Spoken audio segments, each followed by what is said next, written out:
Neyveli NLC நிறுவனத்தில் ஊதிய மாற்று ஒப்பந்தத்தை அமல்படுத்த கோரி வரும் 20ஆம் தேதி முதல் வேலை நிறுத்தத்தில் ஈடுபடுவது என தொழிற்சங்கங்களின் பொதுக்கூட்டத்தில் முடிவு செய்யப்பட்டுள்ளது. நேற்று இரவு என்எல்சி அண்ணா ஊழியர்கள் தொழிலாளர்கள் சங்க அலுவலகத்தில் தொழிற்சங்க கூட்டம் நடைபெற்றது. இதில் அங்கீகரிக்கப்பட்ட தொழிற்சங்கங்களான தொழிலாளர் முன்னேற்ற சங்கம், அண்ணா ஊழியர் சங்கம், ஐஎன்டியூசி உள்ளிட்ட சங்கங்கள் கலந்து கொண்டன. இந்த கூட்டத்தின் முடிவில் இன்று காலை 6 மணி முதல் விதிப்படி வேலை நிறுத்தத்தில் ஈடுபடுவது என்றும் 20ஆம் தேதி இரவு முதல் வேலை நிறுத்தத்தில் ஈடுபடுவது என்றும் முடிவு செய்யப்பட்டுள்ளது. விதிப்படி வேலையை 20ஆம் தேதி 2ஆம் பணி வரை அறிவித்திருக்கிறோம் என்று சொன்னால் அதற்கு காரணம் 10 நாட்கள் அவகாசம் இருக்கிறது. இந்த கோரிக்கையை வேலைநிறுத்தம் இல்லாமல் இந்த கோரிக்கையை நிறைவேற்றி தர வேண்டிய பொறுப்பும் கடமையும் என்எல்சி அதிபர் அவர்களுக்கும் இயக்குநர்களுக்கும் இருக்கிறது.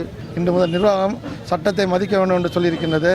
அவர்கள் சொன்னதை ஏற்றுக்கொண்டு சட்டப்படி விதிப்படி வேலை செய்ய வேண்டும் என்று சட்டத்தில் என்ன இருக்கின்றதோ அதைப்படி அவர்களுக்கு என்ன வேலையோ அந்த விதியின்படி 20ஆம் தேதி வரையில் வேலை செய்ய வேண்டும் என்ற அறிவிப்பை வெளியிட்டிருக்கின்றோம்.